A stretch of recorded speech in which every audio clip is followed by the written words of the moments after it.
Hey everybody, Scott Snellings at Snellings Law. One of the things that we've noticed quite a bit over the years of helping personal injury victims is that a lot of people right after a crash feel no pain. A lot of that is due to adrenaline. A lot of it is due to the fact that we all want to be okay after a crash. And a lot of times our minds can play tricks on us.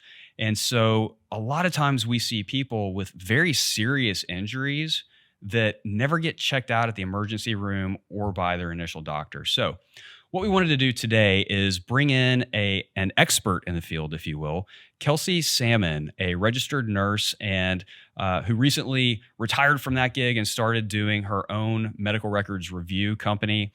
And so I want to introduce here today Kelsey Salmon. Welcome, Kelsey. Hi, thank you for having me. Absolutely. So, Kelsey, tell us a little bit about your background so everybody knows kind of where you're coming from. Yeah, absolutely.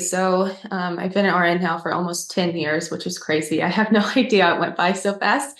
And I got into doing legal nurse consulting in 2018, and I've been doing it full time since 2019. So I have reviewed thousands of cases. So I'm able to see all of the things that occur within MBAs. And then at the bedside, I actually work trauma, which the trauma unit was where patients came after they were in the ER. So we got to see, sadly, all of these patients that were injured, and we were able to see their initial injuries and injuries that presented later on. So I'm pretty familiar with MBA cases. Great, Kelsey. In your time, either working on the bedside or even in reviewing all these medical records, alluding to what I was talking about earlier with the adrenaline, have you seen significant injuries come in where someone wasn't really complaining of anything until a day, 2 days, even a week later? Absolutely. I've even seen it in some cases where 6 months down the line, they're like, my back is hurting, and they do some imaging and they see fractures. Shoulders are a really common one that they seem to diagnose later on. Tears. A lot of people don't feel that their shoulder's hurting because of adrenaline, like you mentioned. Later on, they're like, man, I'm just not able to function as well. I have some numbness, I have some pain. They'll go in an image and they have some tears or even something more serious going on. I saw a lot of times, they'd have an arm fracture and they maybe missed an elbow fracture because this was so painful and they were focused on this. So many times I see delayed diagnosis for injuries just because the patients may not feel that they're having pain, or our bodies are just, putting our focus on the main thing. So, you have a broken leg, your mind's like, my leg's broken. You can't feel the other stuff for a bit. So, yeah. Well, and that's one of the things too that we hear a lot from insurance adjusters on is, well, hey, they weren't even reporting this right after the crash or in the day after the crash. They were only reporting their, let's use your analogy, the broken leg. And so, Yeah. can you tell us a little bit more on how are our bodies wired to interpret pain? Oh yeah. So our bodies are pretty amazing. Our bodies are meant to protect us, and so we have this huge adrenaline rush for the instance of we're injured or we're in a big trauma situation. Our adrenaline is pumping because it's meant to protect us, to keep us safe. So you have that going to, if say for instance you need to escape, a fire in a car or something, you're going to be able to escape, and you may not even realize you have a broken leg at that time. So once that adrenaline starts coming down and you're able to feel what's going on, like, ow, this hurts, my neck hurts, my leg hurts. And some people don't even realize if they've lost consciousness or not. Again, our body is protecting us. They don't really know what just happened. And then, of course, sometimes that comes with concussions and TBIs. You're just forgetful with what happened. But our bodies are ultimately meant to protect us, and we shunt to the most serious things. So if you see a bone sticking out of your leg, you're going to be focused on that. You're not going to be worried that your neck and back hurt, because that's the main thing. So, Kelsey, tell us a little bit about what are some of the serious consequences that can come from the fact that you're involved in a crash and you don't get checked out either right then or in the next day or so. What are some serious complications from that? Well, the most serious complication is death, of course. It can turn fatal really quickly, especially if you don't get checked out. When you're in the hospital setting, and if something goes wrong, they're able to care for you and check you out and get you into emergent surgery faster. You want to be seen as soon as possible. I see many times clients in cases I'm reviewing, they refuse to be transported to the hospital because they think they're fine. Again, adrenaline is protecting them. They think they're fine, or they may just feel like a little ache, and later on they realize it's a lot worse. You want to be seen as soon as possible because it results in better outcomes, long-term outcomes, recovery-wise. The earlier you're diagnosed and treated, the better the outcome. And then you also want to prevent a serious situation. Say you have an internal bleed, but you don't really realize you have it. That can turn serious really fast. You would want to be in surgery very quickly. And then you obviously wouldn't want it to result in a fatal outcome. So the sooner we're seeing the better outcomes. It's really crucial, honestly, to a positive outcome. And again, like long-term recovery because you were treated sooner. So let's talk about those internal injuries a little bit that you just spoke about. I think if we see a bone sticking out of our body, or our shoulder is out of joint, we're going to see those things and we're going to notice them. For internal injuries, we don't necessarily see those and we don't always feel them.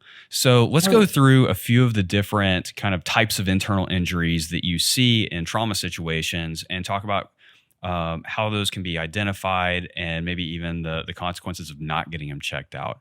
So let's start with head injuries. Let's start at the top. Tell us a little bit about those. Most commonly, we see concussions. Obviously, you can have concussions in many different situations. I feel that everybody knows what a concussion is.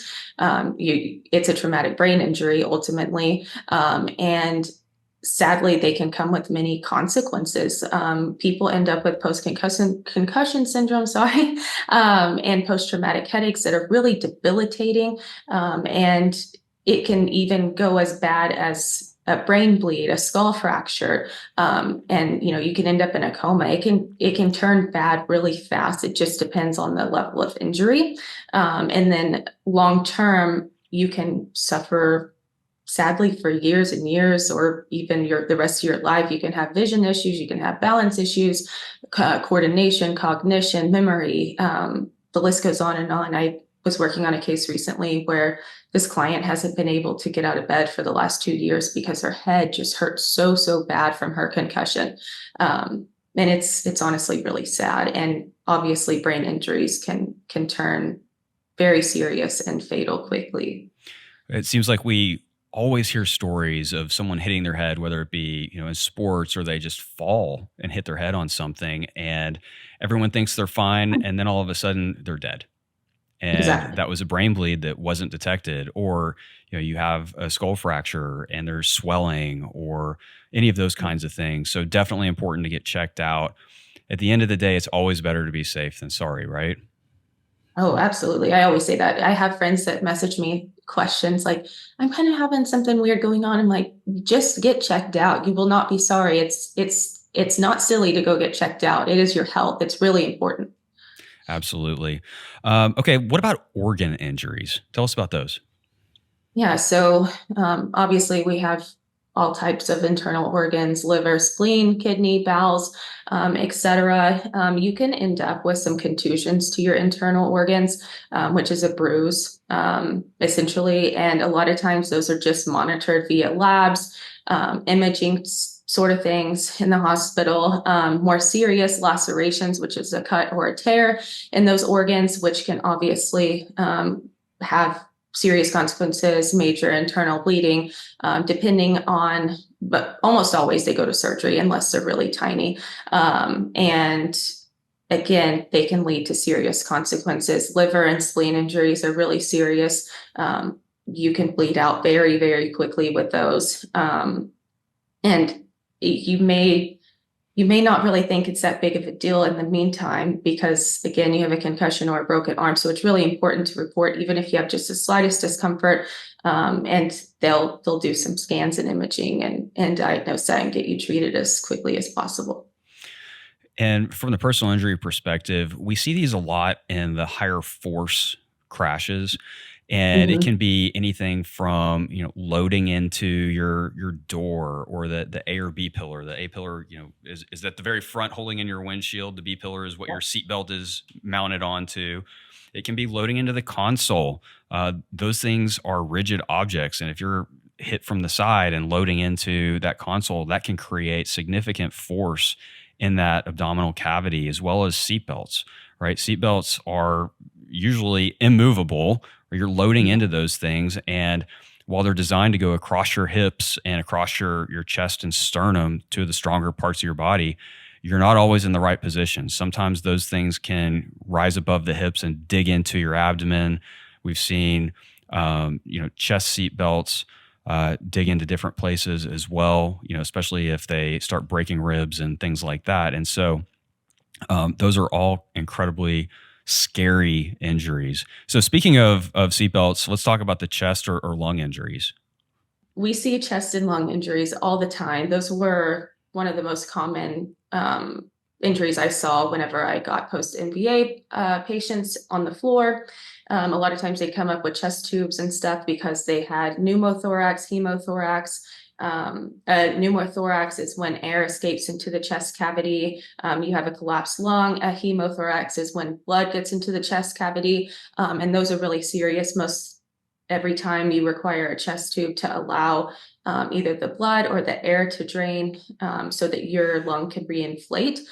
Those can be caused by rib fractures, which are super common, or it can just be caused by the blunt force itself, and it basically pops. And rib fractures are something that is another thing that is often delayed in diagnosis, because a lot of times patients aren't feeling that their ribs are hurting, and they may just say like, oh, my side hurts a little bit, and they'll do some imaging and there's rib fractures. And rib fractures are really painful once it sets in, and can have some serious consequences.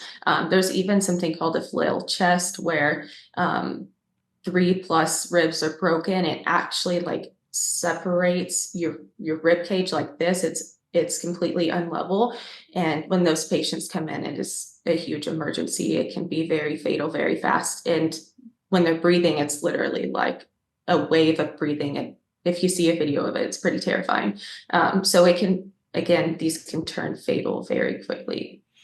And the pneumothorax too is an interesting injury because your side may hurt, but you may not realize you have a collapsed lung.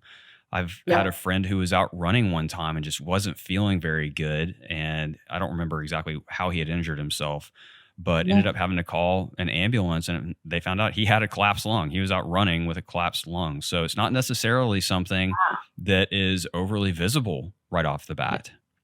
Oh, Okay. absolutely. How about different musculoskeletal injuries, such as bones? Obviously, the broken bones, not all of them poke through the skin. They're not all open fractures, but closed Yeah. fractures, especially for the smaller bones. We see a lot of scaphoid or scaphoid Yeah. fractures in the wrist, kind of in that thumb area. We see a lot of fractures in smaller bones like your carpals and your metacarpals and your tarsals, metatarsals, so your fingers and feet and all of those different things. And then also the muscles, the ligaments, and the tendons. So tell us about those. Absolutely. I feel like this covers a super broad topic. You have your spinal injuries, your neck injuries, whiplash. Whiplash is super common post MVA. Your neck is being slung forward and back.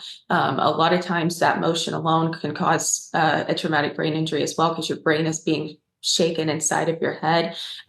Fractures, of course, you have the super obvious ones, open fractures, like you said, sticking out of skin. Closed fractures are also super common. You may just have a tiny hairline fracture somewhere that may not be detected until later on. Again, it's super important to report any type of discomfort you have anywhere, because there could be something underlying that they need to find. There's neck fractures, back fractures are super common. Obviously, neck fractures can lead to paralysis. So early detection is super important. If you think you have any sort of injury to your neck at all, even not related to MVAs, you need to get checked out, because one wrong move can lead to disaster. We also have pelvis fractures. Those can be really bad. You usually have to be transferred to a super high level trauma center for those, because they're unstable, and they can be very serious. shoulder injuries. I know we've talked about this previously. Labrum tears, rotator cuff tears, stuff like that. A lot of times those aren't found till later on, but it makes a lot of sense. You're holding the steering wheel, you get jolted. That's a huge effect to your shoulder. And I see those diagnosed way later on many times, because they're not really feeling that discomfort at the time until they go to actually be a little bit more active, and then it shows up. But I see those in almost every MVA case I work on, honestly. Shoulder injuries, and then of course sprains and strains. It can be something that I feel we seem as like it's not a big deal, it's just a sprain or a strain, but it can actually be really painful and take a long recovery. So again, just report anything you feel. Even a year later, you may have something that was missed and not found. I see that often.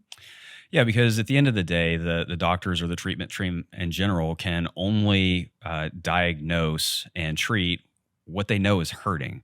And Exactly. so, at Snelling's Law, our number one priority is to get people healthy. There is no amount of money worth trading for that. And so, one of the things that we do during our strategy session is we start at the head and we go all the way down to your toes. And we go through every single body part, talking about, do you have pain here? Do you have limited range of motion? We have a complete concussion checklist that we go through. And by the way, just because you didn't lose consciousness does not mean you did not suffer a concussion. And that is probably the number one thing that we see missed in medical providers, because they hear from EMS, no loss of consciousness, and then they just kind of go by the wayside, unless the person is reporting headaches or dizziness or sensitivity to light noise right off the bat, which typically we don't see. Those are things that kind of develop after the fact. And so Mhm. we always want to make sure that every injury is identified and that every injury is at least looked at by a medical provider, because at the end of the day, we want to make dang sure that all of our clients get as healthy as possible. And we just can't do that unless we know everything that's gone on.